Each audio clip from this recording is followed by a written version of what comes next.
Hi everyone, I'm Jules Tushausen, a speech pathologist of 17 years. The question was around neurodivergent children, some tips and some strategies that may be helpful when talking to them.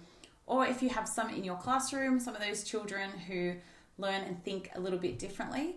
These are just some very general tips, but they're the most important ones because they're the ones I see literally happening in our community, at schools, at home. So the first one is allow space. So what I mean by that is when you ask a question, just wait. Just stop talking, stop reframing it, stop repeating yourself. Literally close your mouth and give them time to process that. It can take like up to 10 seconds. If you do feel like they didn't hear you or understand, just gently say their name first. Like, Michael, we're going to have some food now. I wonder what you would like to eat. What would you like to eat? Something like that. And just give them that time to process and answer. 9 times out of 10, what I see is people just repeat themselves really quickly. And it can distract the child. It can be overwhelming. Or they might actually move on to a different question. Like, oh, you're not hungry? What would you like to drink? Did you want to play? I can see you're playing. And what's happening is the verbal output is so high and that child is still trying to process the first question that you asked. So slow down, give them space. Even if they are playing in the sandpit or continuing building their blocks, they likely are processing that question. So that's the first tip, is give them the benefit of the doubt that they did understand you and just stop.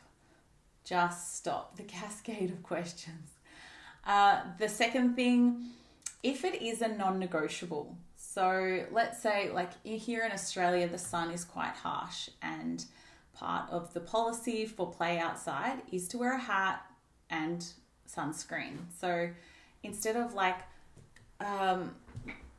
hey, Michael, would you like sunscreen? And you are then going to put that on him, or you're required to as part of your job.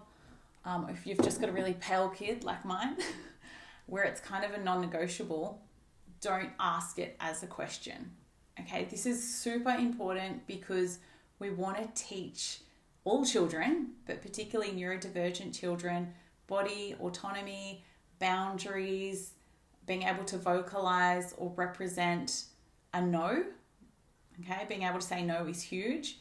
So if you are then going to use a brush to put sunscreen on, or you are going to put a hat on them, don't ask, say it as a statement. So, okay, Michael, guess what? We're going outside, sunscreen on. Oh, my turn first. Oh, your turn. And then if it is an actual question where they do get the autonomy to make a choice, go ahead and ask that. Did you want to play with the diggers, or are we going to make sandcastles? And present both options. So that was the second tip. Keep your non-negotiables as statements. Stop asking them as questions, because, I mean, imagine if someone said to you, do you want to have this coffee? And you're like, no. And suddenly they're jamming it in your hand and you don't know why. It can be very affronting for anyone. So just be aware of that. Okay. If it's non-negotiable, like they have to brush their teeth or they have to hold your hand when crossing the road, just go, let's hold hands. Don't ask them the question. Very confusing. And it will also disrupt your goal about teaching them body autonomy and how to say no and hold a boundary. Okay, so don't derail yourself on that. The other tips are, this is just another general tip which I added in at the end here.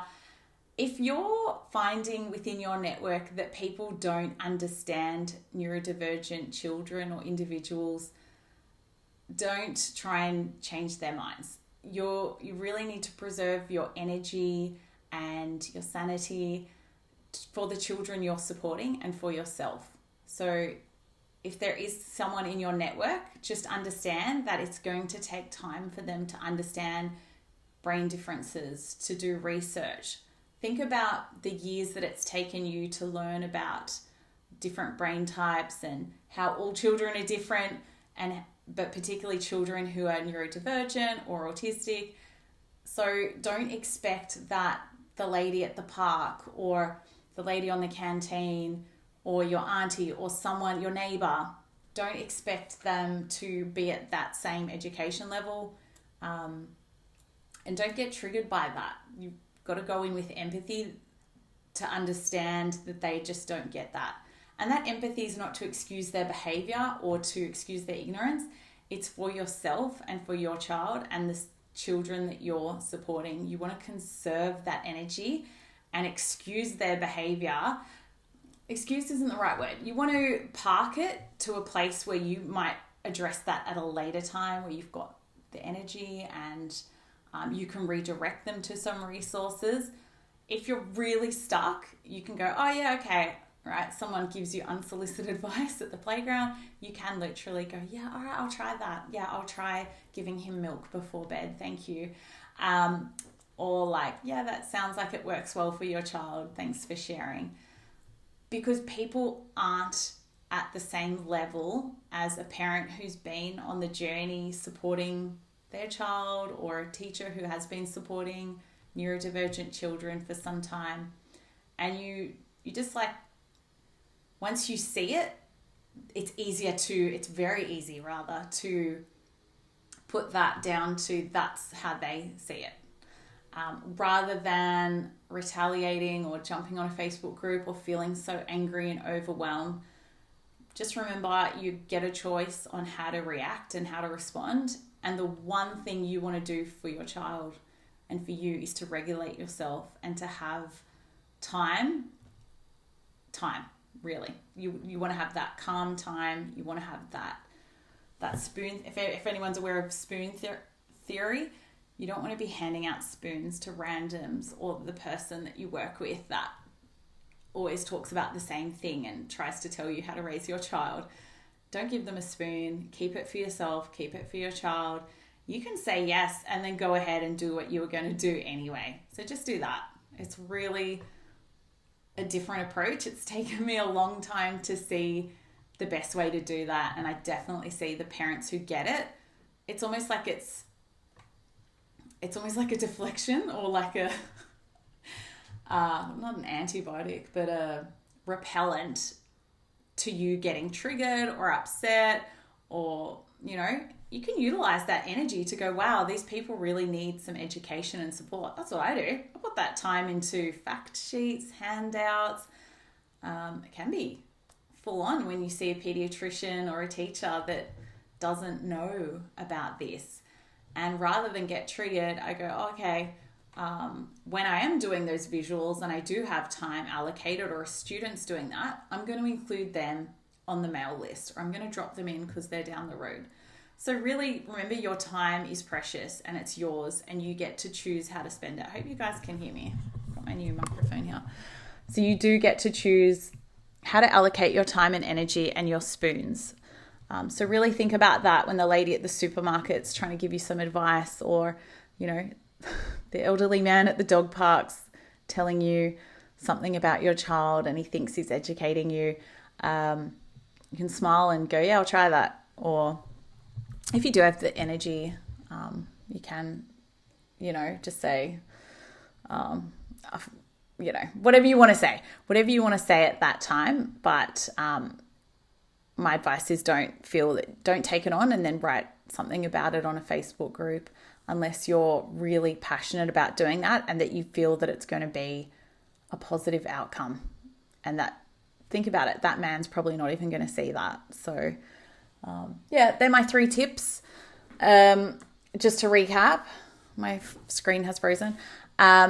So just be really clear when you ask a question. Allow time for your child or your student to respond.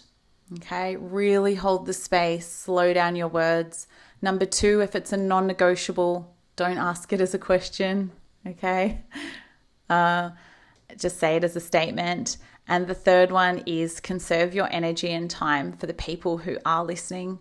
That is your child or your students or their parents, not someone in accounting who thinks they know about neurodivergent children, just move on from them. Go, yeah, okay, and just keep doing what you're doing, because you're doing wonderfully. And if you do have any more questions, let me know. I'm happy to answer them.